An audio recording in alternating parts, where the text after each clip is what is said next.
City Club, and there's a brochure on your table that tells you about them. First up, on June 22nd, hosts Arden and Lois Shanker will host a discussion entitled A Referendum on the Initiative System. No one knows better than Hardy Myers, the state's retiring Attorney General, and Arden, who chaired the City Club study of the initiative system, about the process. Over an international gourmet vegetarian dinner, guests will have a chance to discuss what's working and what's not with the Oregon initiative system and more possible reforms. 2 days later, on June 24th, another hot topic, race.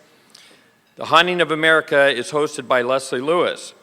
The re-released first novel, Faraway Places, from local author Tom Spanbauer, tells the story of his experience with race growing up in his own family.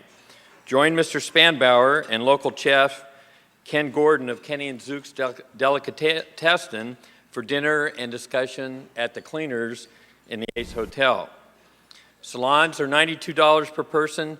Contact the City Club office to make reservations, but you should hurry. Last year, they sold out rather quickly. You can suggest a research study topic, and the research board for the City Club is now considering our next long-range study. You can help. Submit your idea on the back of the blue card, which you'll find at your table, and give it to a City Club staff person. We're so fortunate in Portland to have great corporate sponsors who help make these forums possible.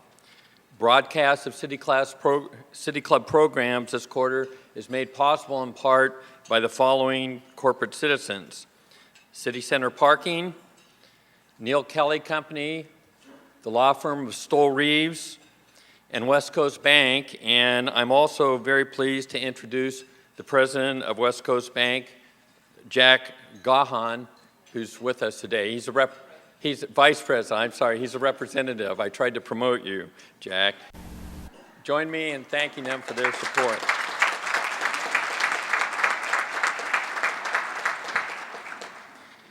I'm going to give you a little overview of our agenda today, and here's the format. First, we'll be recognizing and honoring a number of members who made outstanding contributions to City Club. They demonstrate why the organization continues to prosper. You'll have a chance to meet Charity Fain, our new executive director. And then we'll have election of officers and introduce our new board members and hear from our new president, Jim Zarin. Steve Schell will then elaborate on the rich heritage of City Club research and announce a wonderful opportunity to continue and strengthen that tradition. Let's start with our recognition. To begin, we'd like to recognize the members of the research board who have completed their terms. And I would ask people as they come up to receive their plaque or recognition if they would come to my right and exit stage left. Now, last year, Susan Hammer, our president at that time, had to remind people that they needed adult supervision because people just ignored her. So please don't make me repeat that admonition. Most of you here are very familiar with the reputation and the legacy of City Club research. As I mentioned, Steve Schell will be talking about Ogden Beeman and the value he placed on City Club research. And Ogden was a wonderful friend and a former City Club president, and to set the stage for recognition, I want to quote him, and this was in a letter he sent to then City Club President Don Frisbee in 1987. Ogden stated, "The one function which is not performed by any other organization in Portland is unbiased research on ballot measures by informed people without hidden agendas. No other organization performs ballot measure research and, by extension, the long-range research function of the City Club." We're looking forward to the next publication of the next long-range report, The Business Environment in Portland, on June 20th. Please come forward when your name is called, and as I said, come stage right, my right, exit stage left. Leslie Moorhead from 2003 to 2008. John Moreland. And what I would ask you to do, because we have a lot of recognition, even though everybody deserves it, please hold your applause until the end. John Moreland from 2003 to 2008. Lori Irish Bauman from 2005 to 2008. Peggy King, also 2005 to 2008. David Mandel for the same period. And Morgan O'Toole Smith for the same period. Julie Young, who was the vice chair in 2007 and 8, is absent today, traveling, as is Sue Thompson, who was the chair in 2007 and 2008. Now we can recognize the research.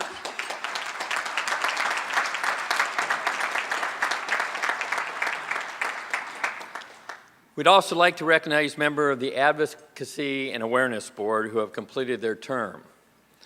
Since its inception, the City Club has produced excellent research. However, until fairly recently, the conclusion and recommendations of those reports were often not followed up or pushed for implementation. 2003 was a milestone year for City Club because the Advocacy and Awareness Program was initiated.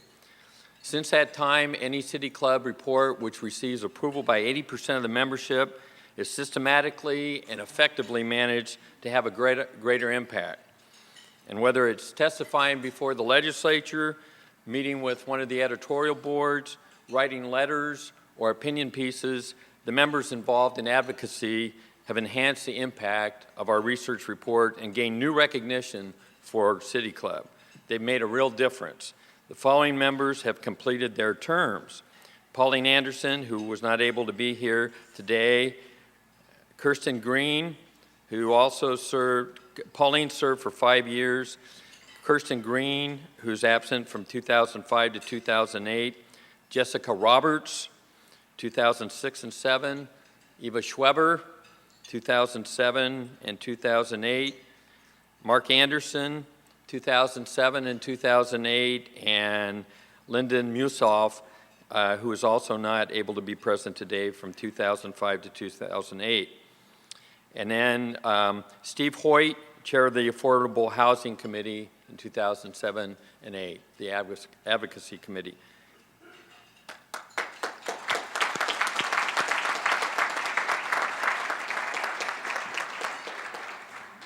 Brian Campbell, the chair, is also not able to be present today because he's traveling.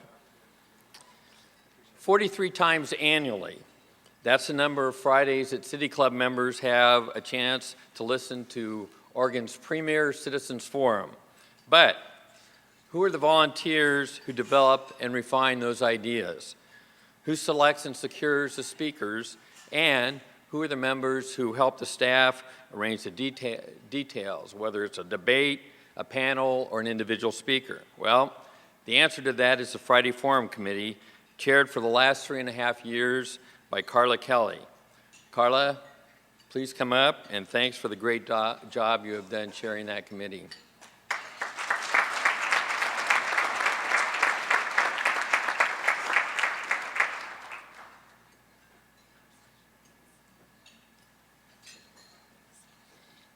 Wade's also going to tell me I'm supposed to shake the hands of people, but I'm somewhat disabled on that, so I may just slap a palm. Now let's go to the new Leaders Council. And what a difference the new Leaders Council has made in City Club and our resurgent by recruiting and energizing young people in club activities. Last night I was reading a bulletin about their trip to Mount Hood in August of 2007, where first they had lunch next to Bull Run Lake, they then toured the dam and followed the path of the Bull Run River down to the water pipes that bring the water to our taps. Whether it was this trip, walking the urban growth boundary, or their art in the city tours, the new leader activities have engendered excitement and enthusiasm for City Club. The co-chairs of the new Leaders Council who have completed their term are Board Member John Horvick and Doug Fashing from 2005 to 2008.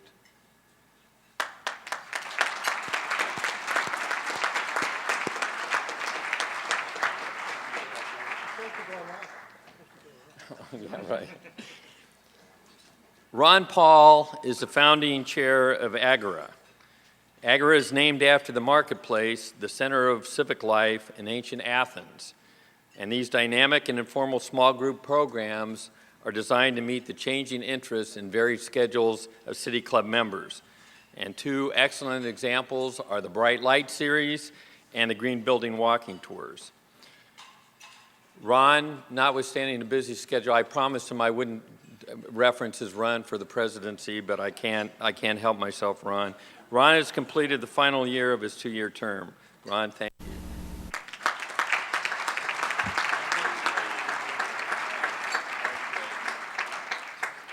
Thanks. We're also fortunate to have just an outstanding Board of Governors, and they have spent many hours not only dealing with the ongoing business of City Club, but shaping the strategic direction. They have remarkable strength and commitment, and I'd like to extend my personal thanks as well as that of City Club members as they come forward and receive a token of our appreciation. And we do have a number of board members who travel regularly, including to international and exotic locations, so a number of them aren't here. Brian Campbell is absent. He was in 2005 to 2008. Susan Hammer, our immediate past president, and served from 2005 to 2008. Carla Kelly, you can come back, Carla. Ron Paul, and Chip Lazenby is absent, as is Julie Young. Thank you for your service to the club and to the civic life of Portland.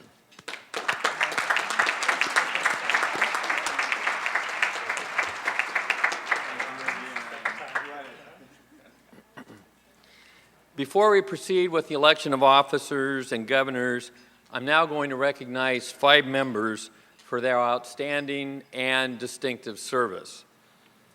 For outstanding service in the research program, the 2008 Research Award goes to John Moreland. John, you want to come up?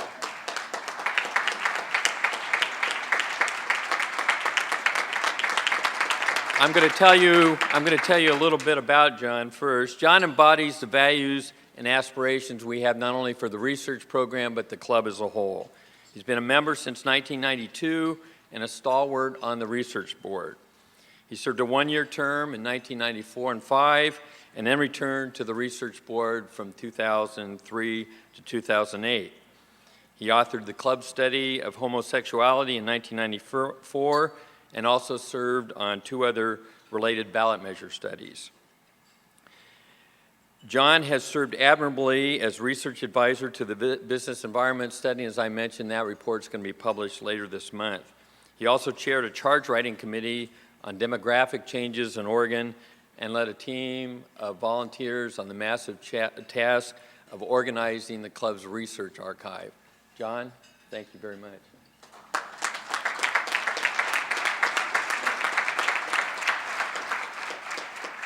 Tamsin Wassell, do you want to come to the podium? This year, for her outstanding service to the club, the 2008 Member of the Year Award goes to Tamsin Wassell. The City Club mission uses the term civic engagement, and engagement is defined as emotional involvement or commitment.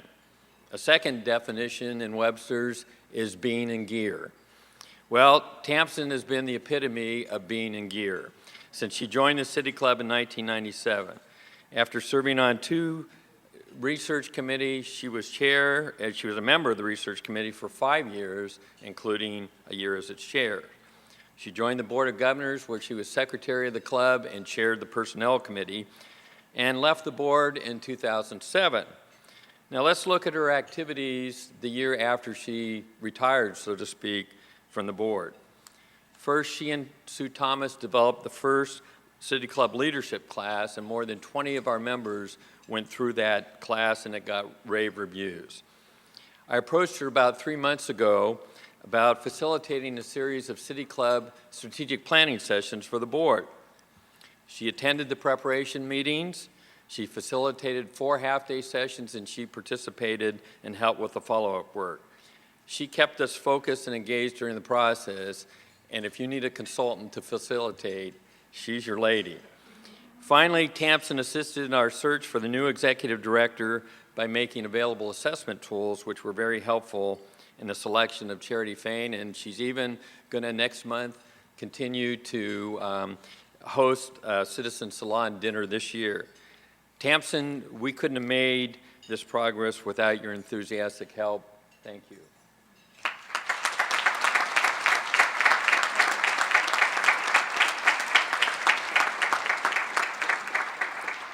I also have the prerogative of giving special awards to those who have made significant contributions to the club this year. And this time I have the honor to, a privilege to honor two members. My first President Award goes to Ted Kay. It's imperative that nonprofit organizations be financially accountable to their members and donors. The position of treasurer is obviously extremely important.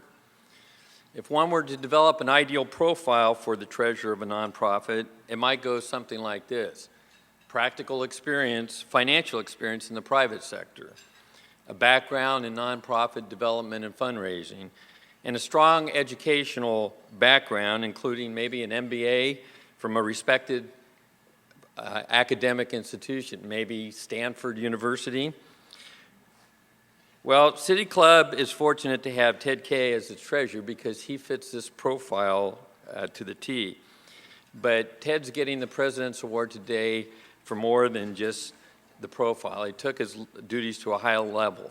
He spent hours reformatting our financial statements to develop a better and more understandable presentation. He mentored the staff. He formed a new development committee that has already received significant grant funding and has a lot of opportunity in the future. Ted has been enthusiastic and strategic in moving the City Club to a well-managed and stronger financial position.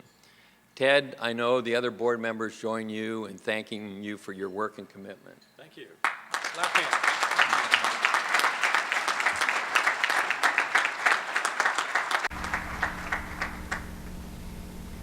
The second President's Award is to Susan Hammer. When she served as president of the City Club, Susan became the vision lady who started us thinking about the need to take a longer-term perspective about financial stability. She developed and cultivated the concept of leadership circle giving. Now, after a demanding year as president, it would have been very easy to take kind of a senior, or a statesperson and advisory role, but her service included the following, and this is not a complete list. She served on the Personnel Committee and provided ongoing legal advice. She served on the Executive Director Search Committee and served on the Nominating Committee.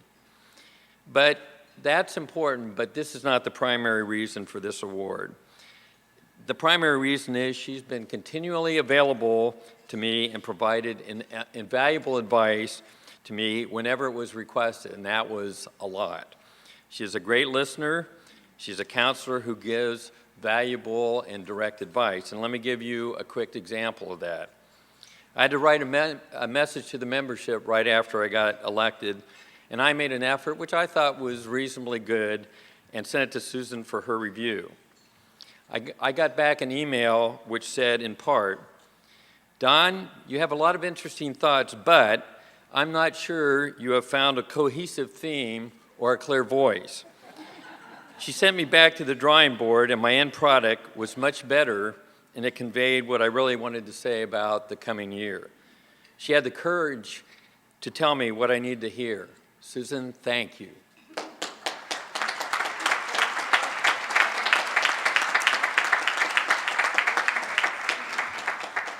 And just one more comment before Susan gives the City Club Award. I might add, he's not getting a President's Award, but somebody else who's in the audience who gave me the same kind of constructive criticism and direct criticism is my speech coach. Many of you will recognize Jack Faust, the former moderator of Town Hall. And when he says constructive criticism, he takes that to a new benchmark. Thank you, Jack.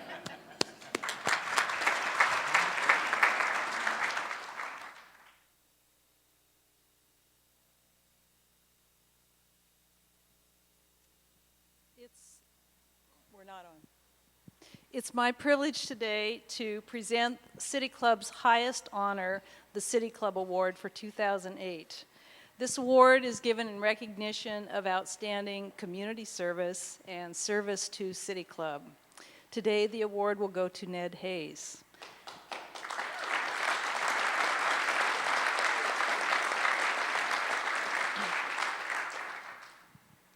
Ned has been a member of City Club since 1964, and during the past, whatever that is, 44 years, he has served on a number of committees: the Investment Committee, the Development Committee, the Board of Governors, the Nominating Committee, and many others.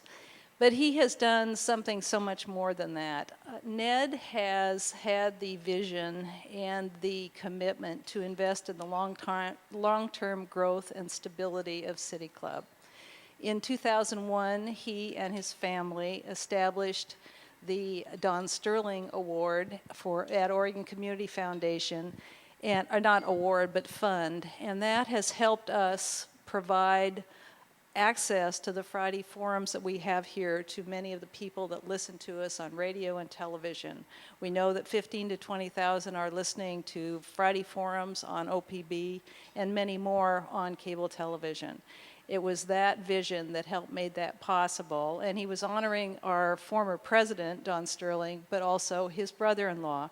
And Julie Sterling is here today as well to be part of this award. The next thing that he has done is that you'll be hearing more about this from Steve Schell during his remarks, but he was the first person to come forward when the Beeman Challenge came up to help establish an endowment to fund research here at City Club. And we are so appreciative of that, and many, many people have followed as a result of him stepping up first. So as we say at City Club, good citizens are the riches of a city. Ned is truly one of our riches. So please join me in congratulating Ned Hayes.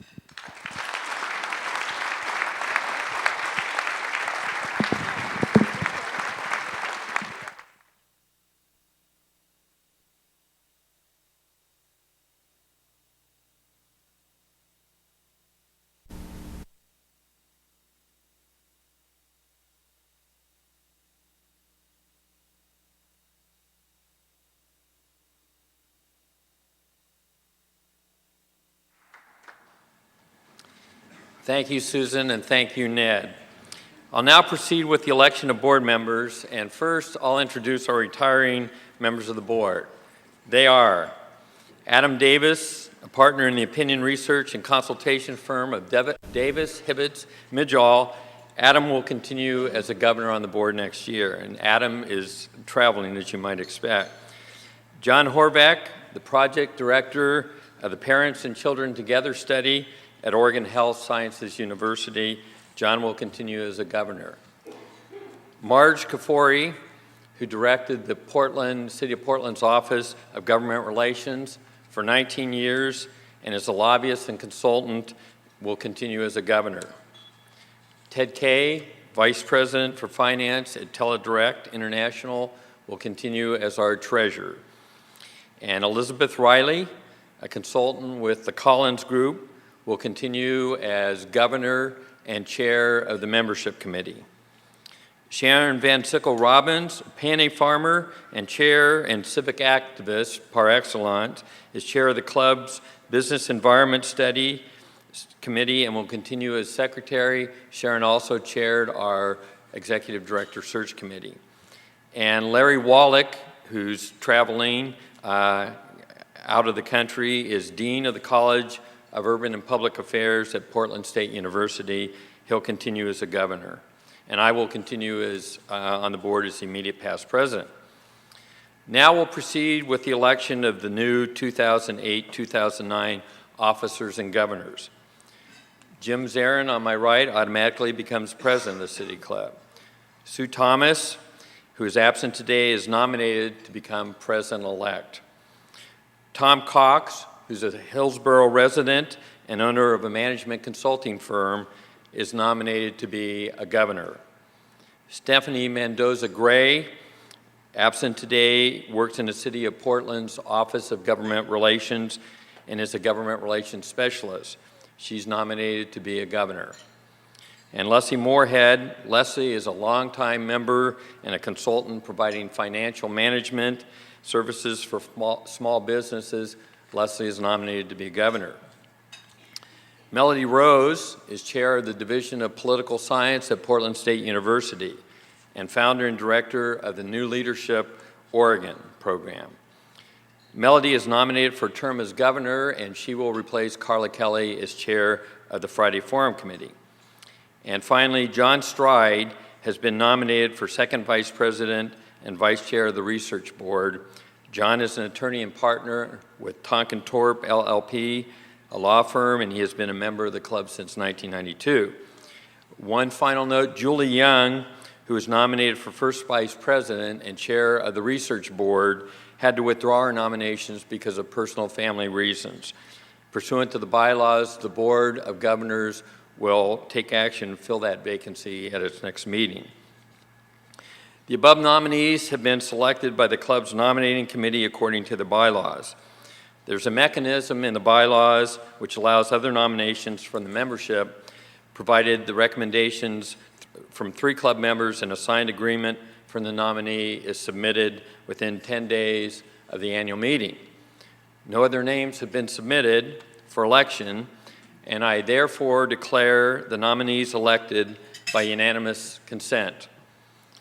Congratulations, and a special thanks to members of the nominating committee for presenting this outstanding slate of board members. I know this will be a productive and rewarding year.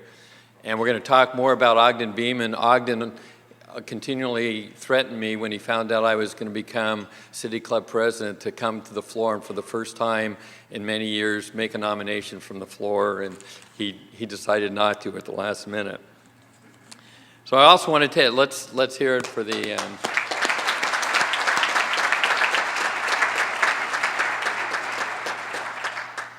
And I'd also like to take a moment to recognize our outstanding City Club staff. And please identify yourself and wave. Kim Adams McCool, who's our office manager.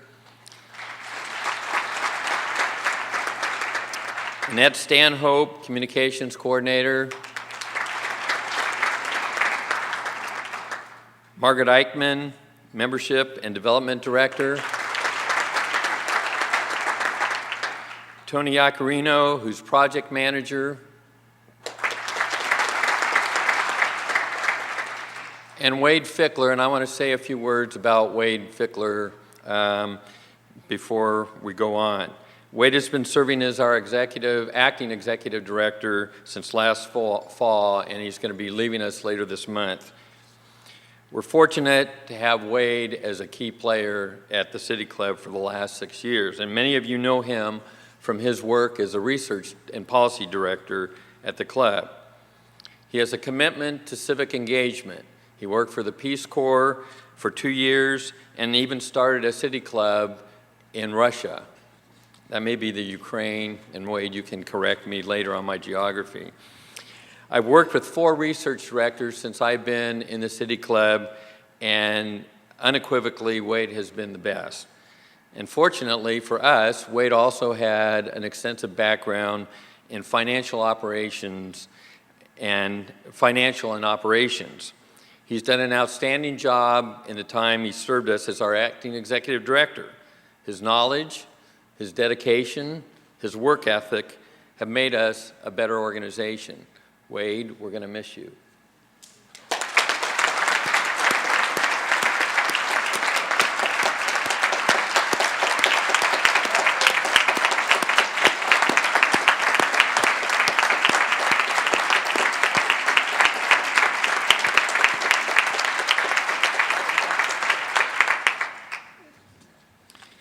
I'm also honored to introduce you to our new executive director, Charity Fain. We started the search process for a new executive director in the 4th quarter of 2007, and we had an extensive and competitive process and also an outstanding pool of candidates. Our search committee, as I mentioned, was chaired by Sharon Van Sickle Robbins, and she did an absolutely outstanding job, as did our committee, and I know we have a number of members Here I see Len Bergstein. Could any members of the committee stand up or just wave? Thank you. The process included several rounds of interviews, extensive and comprehensive reference check, and even submission of writing samples. And as I mentioned, they even had to go through some testing with Tamsin Wassell to make sure that they were kind of on the same thought path. Now, I won't say that, but to just get a little bit better profile of them. The nominating committee felt that one candidate rose above all the others, and it was a clear choice to offer the job to Charity Fain. She has an amazing background, she has the experience, and this position will be a natural to her. Charity?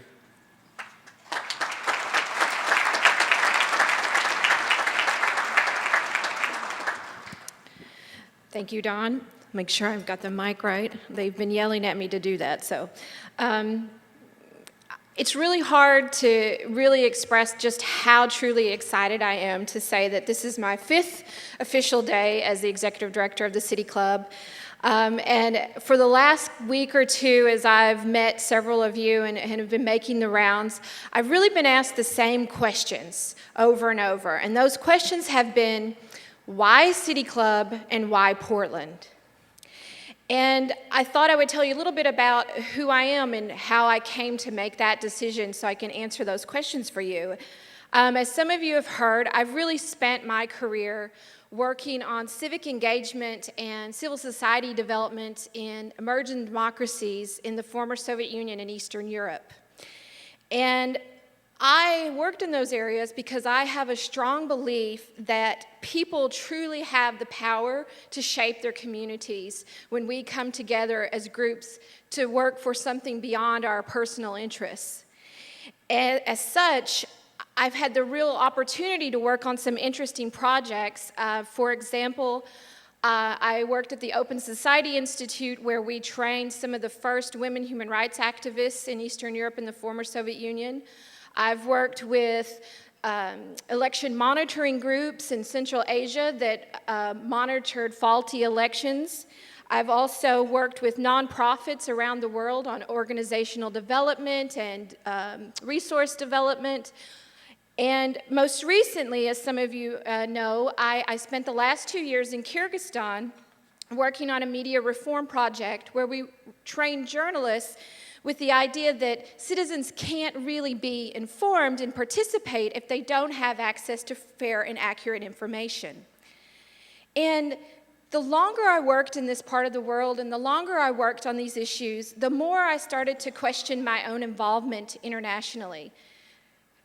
Who am I, as this American abroad, to tell people how their society should be shaped? And at the same time, changes in America started to take place in the last 5 to 8 years, and being an American abroad has been difficult, especially an American abroad who works on democracy development. And people look at us and say to me, as I'm talking about free and fair elections and I'm talking about civic activity, look at your own country. What's going on in America? And they say to me, don't talk to me about elections. What happened in 2000? What happened in 2004? What happened when your government okays in kind of odd ways torture? What happens when, they see images of Guantanamo Bay and Abu Ghraib?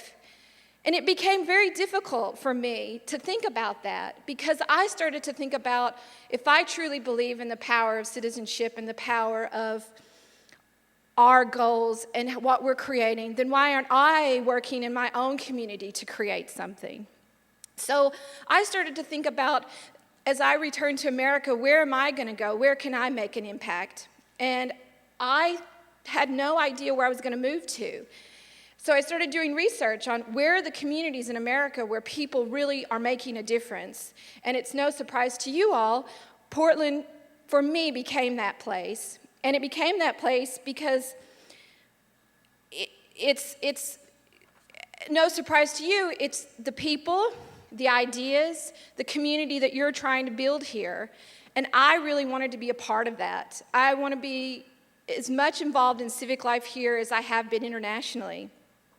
So once I picked Portland, I kind of felt the job would come. If I picked the right place, then something would come to me. And when I saw this job advertised, I knew without a doubt that was it. That was the position, that was the job where I was going to be able to join this community and make a difference. So I thank you for offering me this opportunity and for allowing me to serve with you, to serve this community and the organizations here. Because to me, the work I've done abroad and the work you do here are the same thing. And it's your civic activism, your community involvement, and your service that honors the community and pushes me to want to be a part of this with you. You know, you are all from different backgrounds and you have different careers, but you still come together and you feel the call to serve as strongly as I do. And I really think that together we can be a beacon to the rest of the world, to places where they don't have the opportunity to do this, where people cannot come together. And there are things that you can do here that are really an example. So thank you so much for allowing me to join you and for allowing me to contribute in the way that I can here.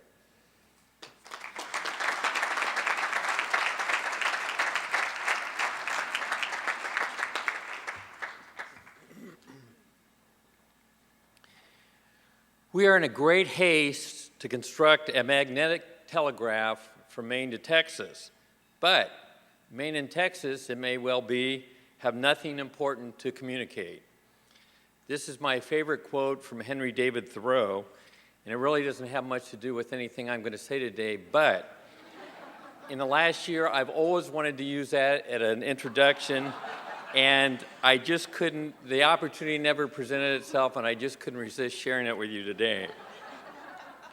And I also might add that any implication about the substance of the rhetoric emanating from Texas is Thoreau's and not mine. The heritage of City Club and its past leaders still fill me with a sense of awe each week when I start the introduction. Before introducing the speakers, I've also had the privilege to meet and interview the mayor, the Chief Justice of the Oregon Supreme Court, and many wonderful candidates for state, local, and national offices, and such notable figures as the president of Shell Oil, the first Inspector General of the CIA, and noted author and columnist Neil Pearce, just to name a few. However, by far the biggest thrill I received this year was during the weeks I would look out in the audience and see my youngest daughter, Laura, who graduated from the University of Portland this year and joined City Club in 2007. She attended Friday Forum. She'd call me and ask who was speaking. She read the research reports, and I'm confident that City Club laid the foundation for Laura to become an active, engaged citizen when she starts her career as a nurse in July. Why is this example important? Well, one reason is because in 2004, Oregon shared a last place dishonorable mention for having the largest gap in voter turnout between younger and older voters. This figure improved somewhat in the primary this year. An Oregonian opinion piece several months ago stated, Oregon needs a plan for engaging its young citizens as voters, as volunteers, as board members, and as candidates for public office. We've heard a number of our speakers this year, including Chief Justice Momentous, Dave Frohnmeyer, and the American Association of University President Robert Berdahl, all expressed concern about the inadequate civic education in our schools. The opinion piece concluded with this statement: the government, schools, foundations,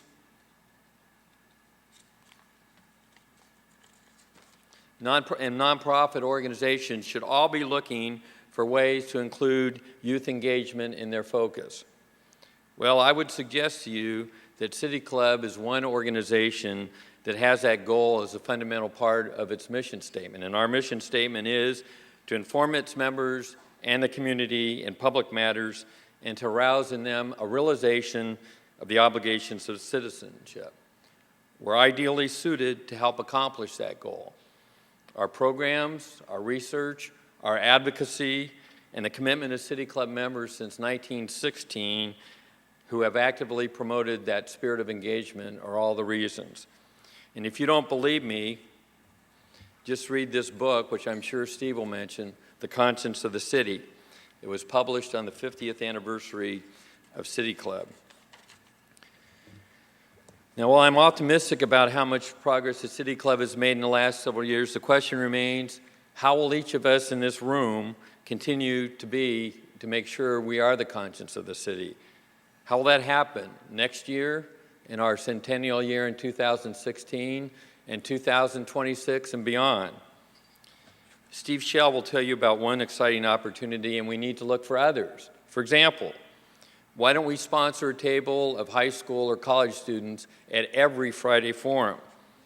How can we actively collaborate with a wonderful academic institution right down the street to develop new programs and courses? Portland State University and the City Club have the opportunity for a dynamic partnership. Traditional nonprofit organizations must adapt or wither. We're fortunate that only 5 metropolitan areas in the United States have higher volunteer rates. And Oregonians in every age group outdo their peers, according to a recent study. We need to harness the energy of these do-gooders.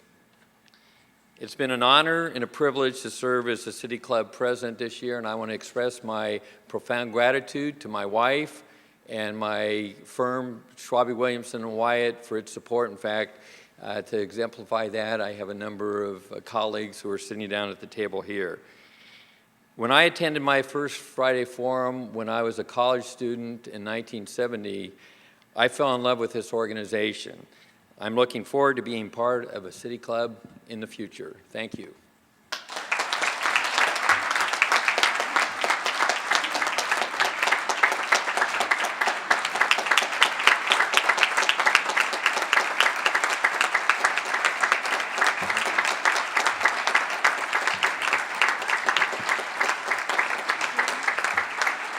Thank you very much.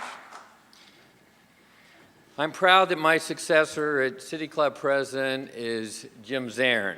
Jim is a partner at Stoll Reeves and joined the City Club in 1985. And I first met Jim about 20 years ago. We're both getting old, Jim, when we were both involved in research activities. I knew from that experience that Jim was passionate about research. He has served on 2 long-range studies and then was appointed to a research board and served as its vice chair and its chair. But during the last year, Jim has shown a skill and ability in the fundraising area while serving as the president-elect. We made progress in expanding our donor base and also our corporate sponsors. Jim has implemented a process and a level of organization that will help City Club in fundraising in the future. He's a strategic thinker and assumes the City Club presidency with a strong background not only in the City Club, but in leadership positions in other organizations, including serving as the chair of the board of the Oregon Business Association. Jim, unfortunately, I don't have a gavel to present you, but I will present you with an important tool which Ray Polani and I talked about before the meeting.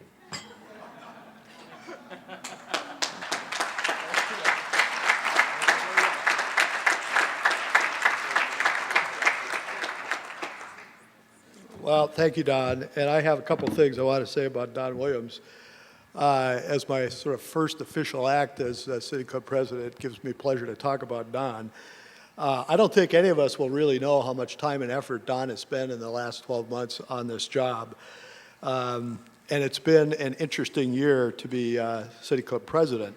I remember a little less than a year ago, after Don had become chair and president, and I'd become president-elect, the phone rang and it was Don one day and he said, "We need to have coffee." And I said, "Okay," and something about when you want to do that. And he said, "No, Jim, we need to have coffee now." And that was how I learned, that Don had just learned that our then executive director, Wendy Willis, had decided to leave her position and go to a new opportunity at Portland State. So that's kind of how Don and I began this last year, and Don's already explained how Wade Fickler stepped in, but there were a lot of transitional issues that inevitably had to be dealt with, and that just added to the plate of what a normal year as City Club president would entail. But it also then meant we had to establish a search committee for a new executive director, something we don't do every year. Don appointed that committee, was an active member of that committee, and of course it resulted in the hiring of Charity Fain that we feel just great about.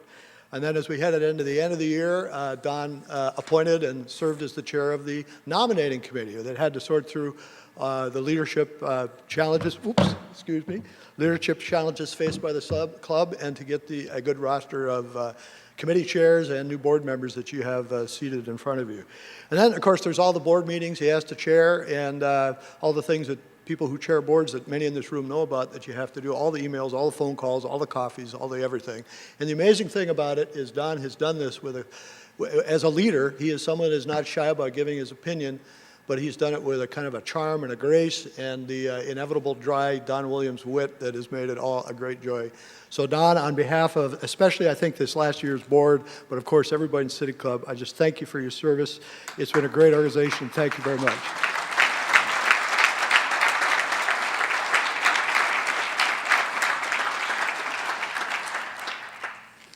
I should also recount, I think that I remember there was a story that Don's wife would have to call Don about midnight at work and say, Don, are you coming home? And Don didn't realize it was midnight because he was working on what he euphemistically called his other job. This happened a lot during the year. So it's been a busy year for Don, and we really congratulate him. I do have a few things I want to say as we head into 2008 and 2009. But before I do, I want to thank Cheryl Jutton, who is our photographer, donating her professional photography services to us here today. Stand and be recognized. Thank you very much. What I want to say as incoming president is that I think City Club is really in a very good place as we head into this next year. And that's because of the great work that the board has done and the staff has done, and that's Don and Wade, as you've heard. It's also a lot having to do with Susan Hammer with the tone that she set in the prior year as the president. We have a great board returning. We have 6 new members with new energy and new ideas. It's interesting to me that every one of our sub-boards and committees, meaning the Research Board, the Friday Forum Committee, the New Leaders Council, Aggregate Steering Committee, Advocacy and Awareness Board, all have new chairs heading into this new year who continue the great work of their predecessors but have new energy and new ideas. We have a new executive director you've already met who obviously has a real passion for civic engagement, has a great bit of experience, and also it has a worldwide perspective on the possibilities that City Club really has. We've added 350 new members this year, and I don't think there's any question that the energy and engagement and excitement of our members is on the upswing. As Don mentioned, we're going to have 2 new research reports coming out in this summer, and we're gearing up the process, as Don also mentioned, for new studies heading into the rest of this year and next year. It is, of course, a presidential election year. It's a U.S. Senate election year here in Oregon and lots of other races on the ballot. That means that we're going to have another round of exciting and interesting and noteworthy political debates right here following what we did this primary season. Some of you remember, probably were in the room when Wayne Morris and Bob Packwood debated a long time ago. That was the flip point in that campaign. Who knows what might happen in the U.S. Senate race this year at City Club? We'll see. We raised more money, as Don mentioned, this past year in major part because more and more of you, more members stepped up as major givers to be part of the leadership circle that, again, Susan set in motion. And we're very confident of selling out all of our corporate sponsorships for this next year. But we, as a board, have a lot of work to do. We are committed to focusing on the issues that we've already teed up thanks to the strategic sessions that Don has already mentioned. We want to diversify the membership and the committees and boards of this organization. We need to keep growing the number of younger people that are involved through New Leaders Council and other activities that Don mentioned. We want to try to involve as many people of all income brackets as we can. We want to have more minority, racial and ethnic minority members active. We want more people from the business community. We want more people that are politically centrist and, yes, even right of center. All of this will make us a more dynamic, engaging, and successful organization and better able to serve this community that we love. We also want to have creative programming by all of our groups that helps us attract and maintain the people that we want to be active, and that includes partnering and collaborating with a lot of other organizations that we all know about that are doing great things in this city and region. We're going to do such things as look at our governance, revise our bylaws. They're out of date. We need to rationalize some of the ways we make decisions. We need to open up our leadership to more and more members to participate. We need to have more transparency. We're going to continue to look at the economic model of the club. Don alluded to this. We're going to look at our dues structure. There may be ways in which we can have a menu of dues so that we can, again, encourage people that are younger and maybe have lesser means participate, and other ways in which we can further the finances in the club. We also want to do that so that we're take advantage of opportunities that we're going to hear a great example of in a few minutes. And we also are thinking about an endowment effort aimed at our 100th anniversary in 2016. It would be really a great thing for us to do, to take a real strategic look at how we fund the organization heading to our 100th anniversary. It's pretty amazing. An institution like this going to soon be 100 years old. We also know that we need to improve our website and take advantage of this amazing electronic communications world that we live in so that we can better reach our members and potential members and that they can find and interact with us. And lastly, I just want to emphasize that as we're doing all of this, and these are all things that your board has already talked about, we are also committed to staying focused on our mission and focused on what it is that City Club of Portland uniquely does that no one else in the world can do as well. And we have really boiled that down to some pretty simple things. What we think we do that's better than anybody else in the world can do is citizen-driven research and citizen engagement on important public issues in Portland, Oregon, the Portland region, and the state of Oregon. That's really what we can deliver to the community. And so while, like all successful organizations, again, I think as Don mentioned, we may want to innovate on how we deliver those deliverables. But we're not going to try to be all things to all people. We're going to try to do what we're really good at and do it really, really well. And all of that, all the time, is going to be focused on our mission, which, as Don said earlier, it's to inform our members and the community in public matters. So it's information.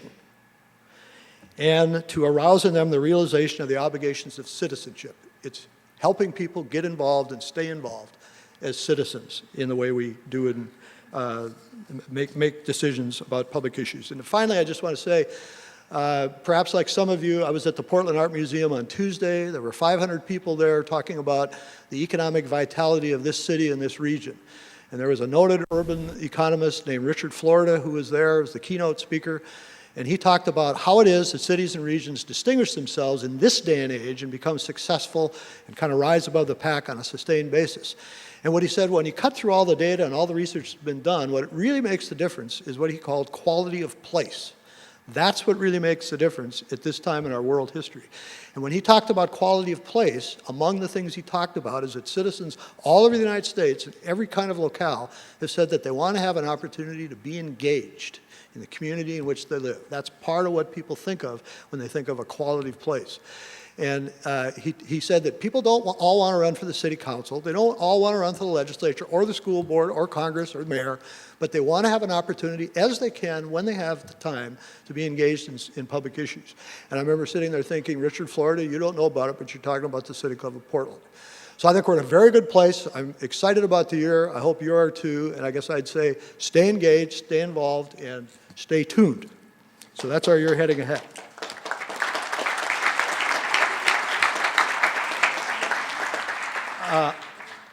I would now like to introduce another stalwart, like Don Williams in City Club, as our speaker today. This gentleman has only been a member, though, since 1976, so he's only been a member for 32 years. But like Don, he's been involved in a lot of ways, especially in our research program. He's been chair of the research board. He served on numerous committees. In 2002, he was chair of a study committee on charter schools in Portland. I remember that when I was chair of the research board, I gave him the Outstanding Research Person of the Year award in 1994. I also remember that our late, great former club president, Ogden Beeman, who you're going to hear more about, and this speaker read all 75 years of our research reports and summarized the highs and the lows as part of the celebration of our 75th anniversary in 1991. He also had an amazing run of other civic engagement outside of City Club, and this is just a partial list. He was the first vice chair of LCDC, the Land Conservation Development Commission, back in '73, member of the State Energy Facility Setting Council. For 12 years, he chaired Mayor Vera Katz's Growth Management Committee that met every month. I wasn't there for all 12 years, but I was there enough to know that Steve was there for all 12 years. And he also served as Governor Kulongoski's, on Governor Kulongoski's advisory group on global warming in 2004, and was chair and president of the Energy Trust of Oregon, Inc. from 2001 to 2005. Somehow, he also established a distinguished career as a partner at the Black Helterline law firm in land use, environmental, administrative, construction, and energy law. So to speak to us on the topic of City Club research, a quiet catalyst for momentous change, I'm very happy to introduce Steve Schell. Steve?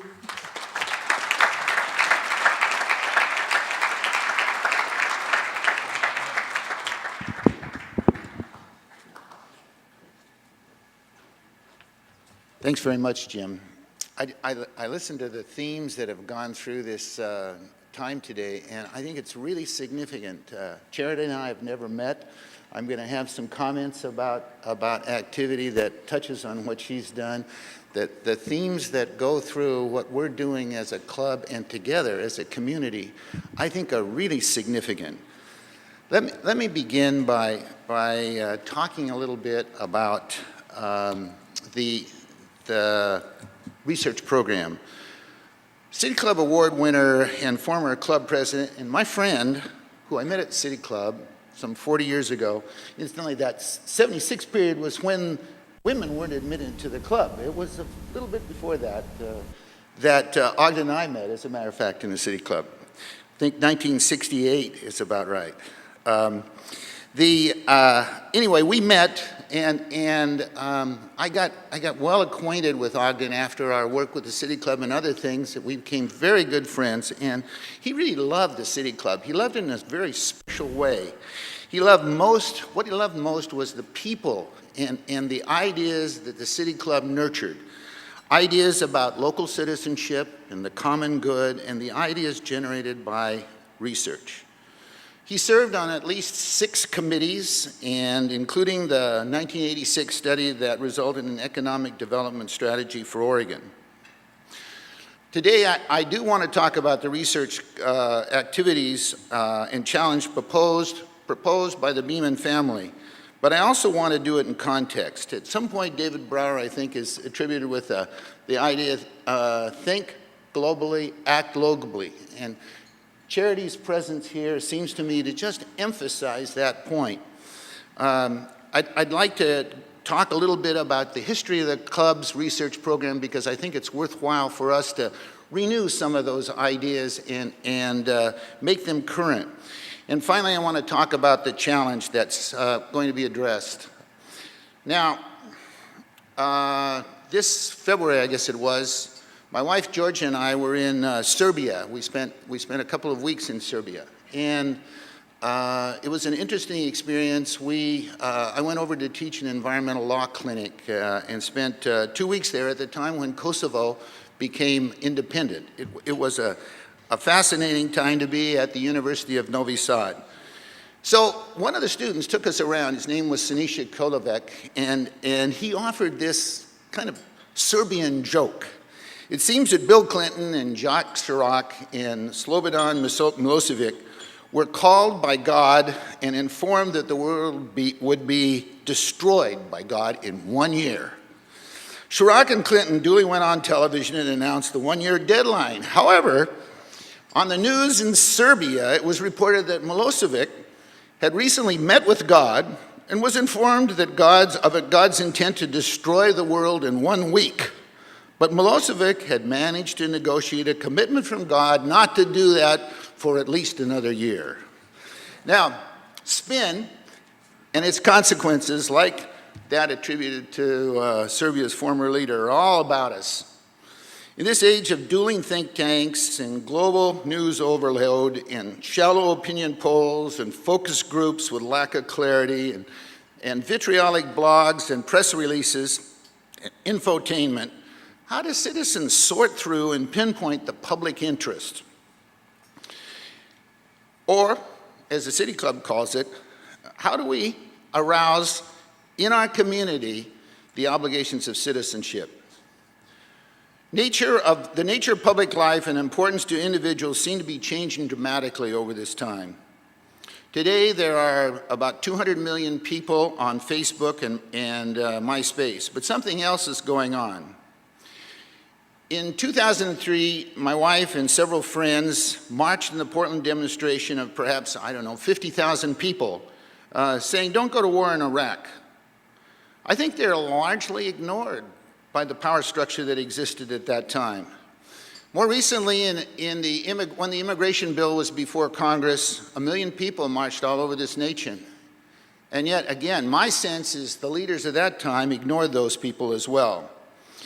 I'm convinced that people will not be heard in those traditional ways unless something changes. We appear to be locked into voting blocks and read my lips commitments and all kinds of mechanisms to prevent accurate and complete and objective discussion about the issues confronting us. So that brings me back to the City Club. What is it that we offer? Let me go back to something that most of us know, which is Lewis Mumford's 1938 speech to the City Club. The essence of his idea is he asks, after talking about Oregon and what its opportunities lie, are you good enough, he asks, to have this country in your possession? Have you enough intelligence, imagination, and cooperation? Or do we take Oregon too much for granted? In the early days of the club, Mumford's questions were taken pretty seriously. Ogden Beeman, along with Pauline Anderson, as has earlier been mentioned, were requested to do a 75-year review of reports of the City Club and do what they called a roses and raspberries commentary on those reports. For those of you who remember that, it was a fun time that we had up in the First National Bank building that almost 10 years ago. So they came up with several reports. Probably the biggest raspberry had to do with the City Club's 1931 report on earwigs. On earwigs, mind you. Its scintillating conclusion was, it seems therefore that people must come to look upon the earwig as one of the exigencies of the big, rough struggle of life that must fend against it in their own way. Those were the old days with the old reports.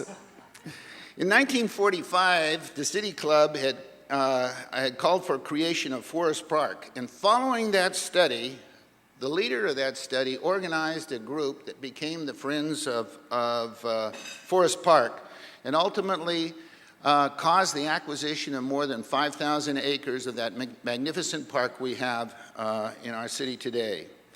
In 1944, the club did a very interesting report on venereal disease after the kind of as Second World War was winding down. And nothing was done with that report. But in 1947, a sea captain was killed in Portland.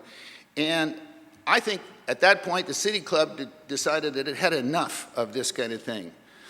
A study committee was appointed, and that study committee reported the number of gambling dens, the houses of prostitution, and the amount of police payoffs that were going on in Portland at that time.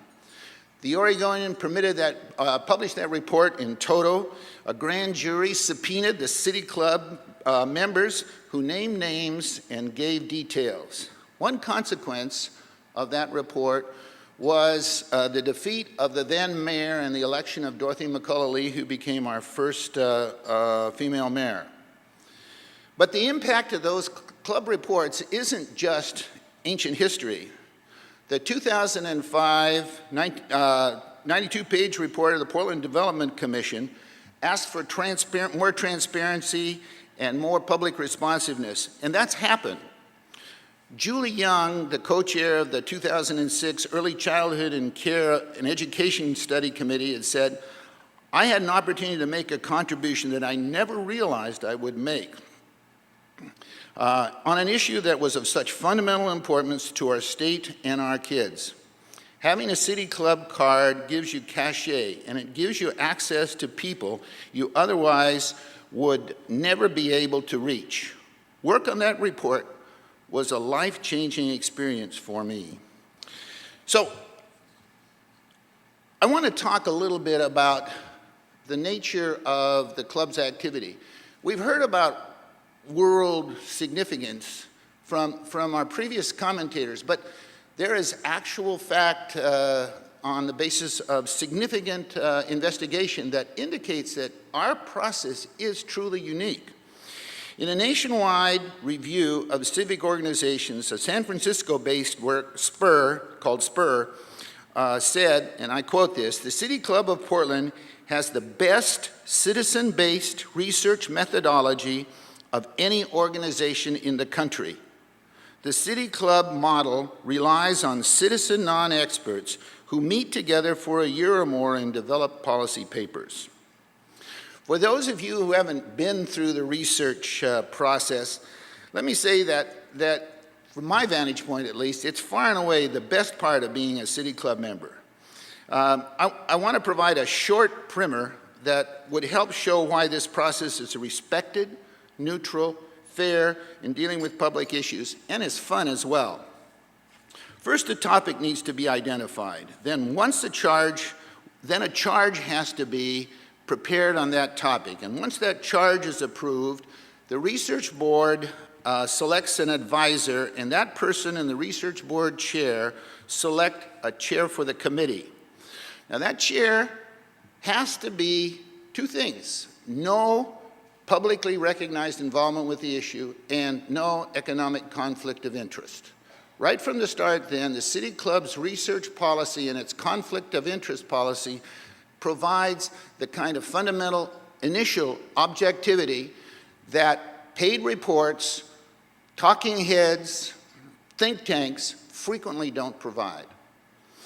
So then a committee is selected, the committee members are selected, usually from volunteers, and they go to work and analyze the results of the charge and come up with some initial findings, conclusions and recommendations. Those then have to be brought to the research board for an initial outline, and then the work of writing really begins.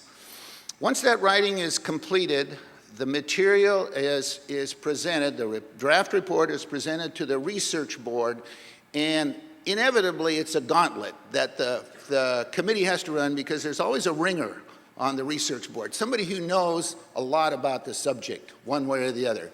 And that person, while that person may not vote on it, has questions and raises issues. The rest of the club research board frequently have been through studies, and they will raise issues, and sometimes this going back and forth between the research board and the committee lasts several cycles. Finally, the research board determines whether or not the report meets City Club standards and passes it on to the Board of Governors for a final look-see, and if the Board of Governors approves, it goes to the members for a vote. Now, this process is respected because it's thorough and done on an established timely method.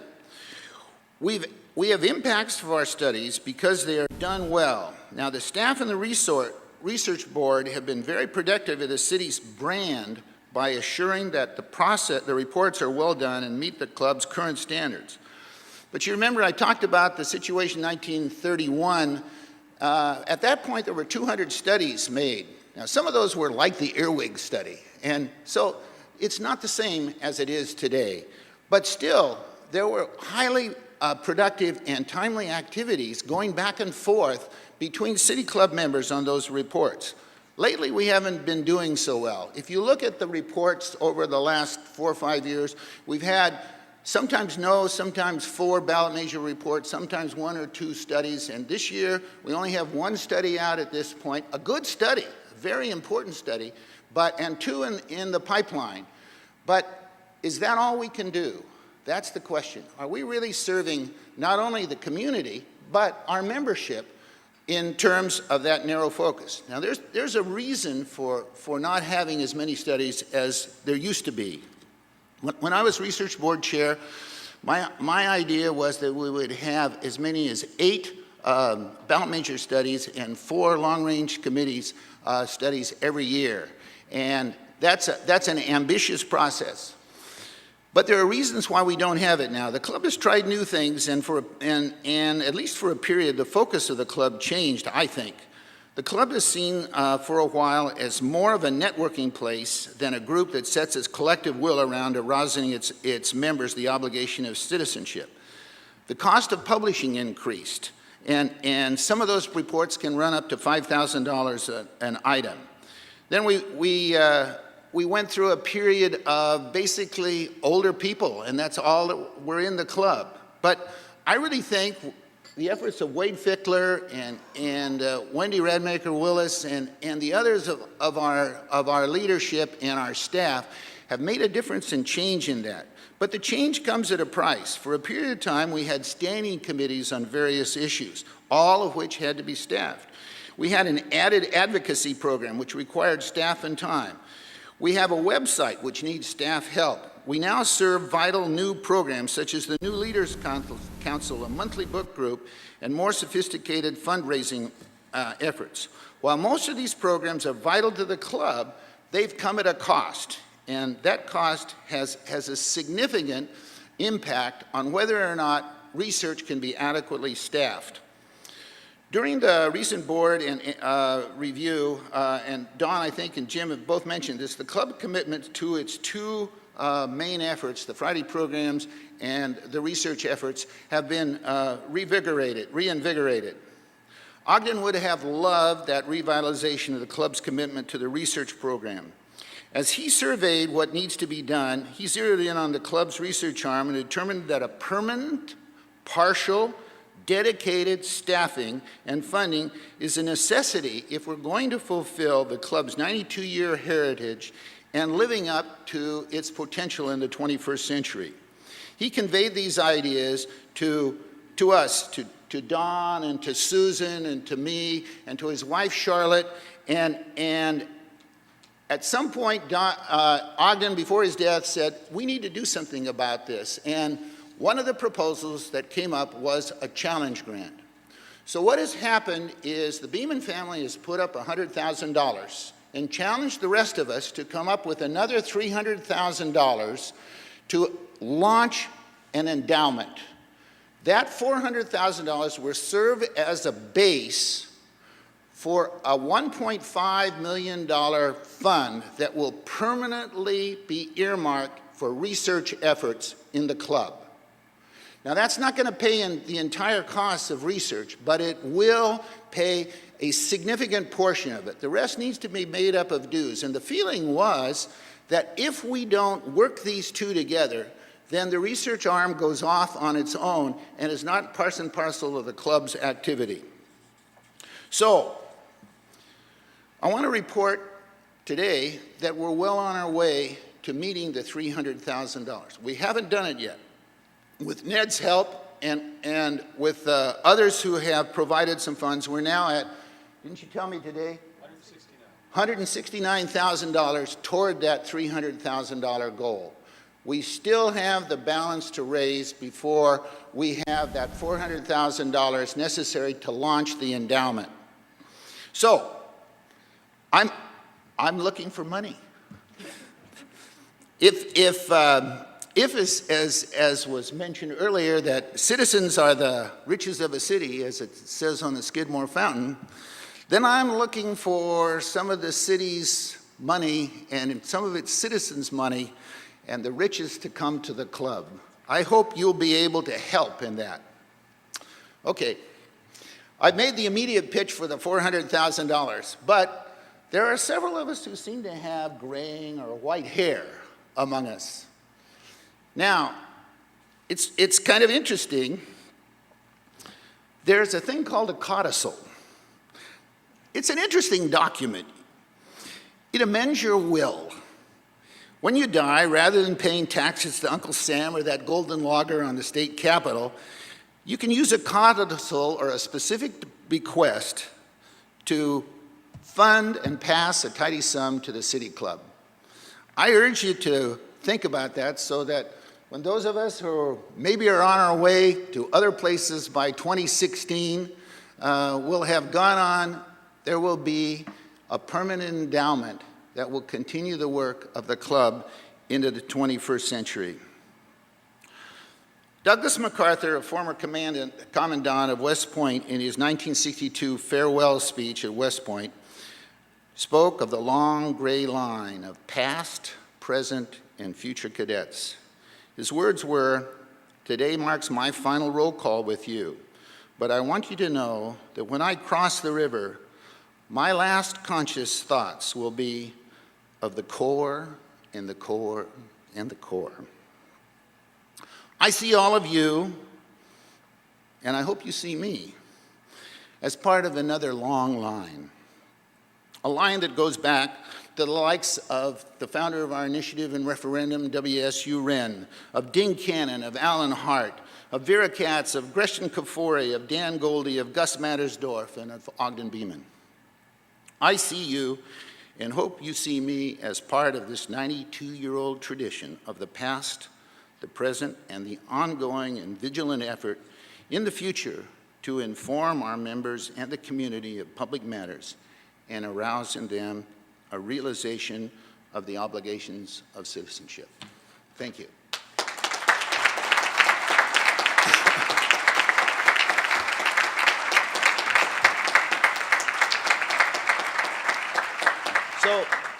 So now, Jim, you and I talked about this, and I would like to read the Beeman Challenge. This is signed by Charlotte, and it has 6 parts to it. It goes like this. The family of Ogden Beeman offers a challenge of $100,000 to the City Club of Portland under the following terms. The club will establish a research endowment under the attached charter for the purpose of supplementing the City Club's annual budget for research. The annual report will show expenditures for research and the amount of such expenditures provided by the endowment supplement. The club will announce an overall goal of $1,500,000 to be raised by the 100th anniversary of the club in 2016. The club will raise $400,000 in gifts for the endowment by December 31st, 2009. The gifts may be grants, donations, bequests. They may include pledges, but not planned gifts, such as notice of an intended bequest. The family shall contribute the $100,000 when the treasurer of the City Club notifies Charlotte Beeman in writing that the additional $300,000 has been raised or pledged to the treasurer's satisfaction. If the additional $300,000 is not raised by 12/31/09, the deadline, the challenge may lapse to at the sole discretion of the Beeman family.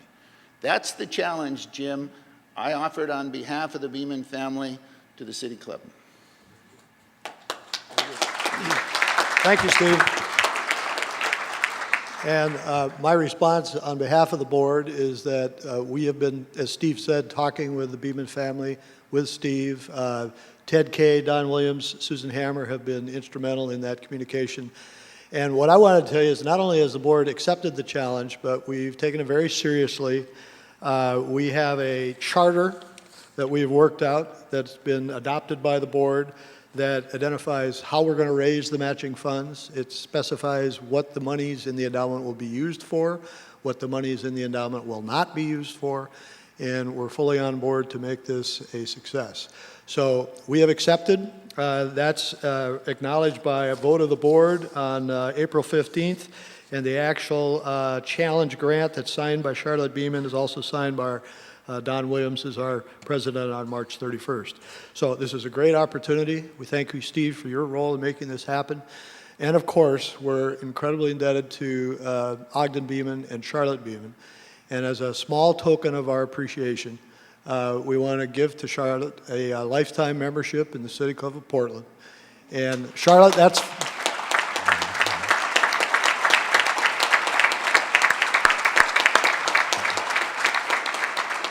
to you and Ogden, and we thank you so much. This annual meeting of the City Club for 2008 is now completed, and we'll see you next week when we'll continue the good work. We're adjourned. Thank you.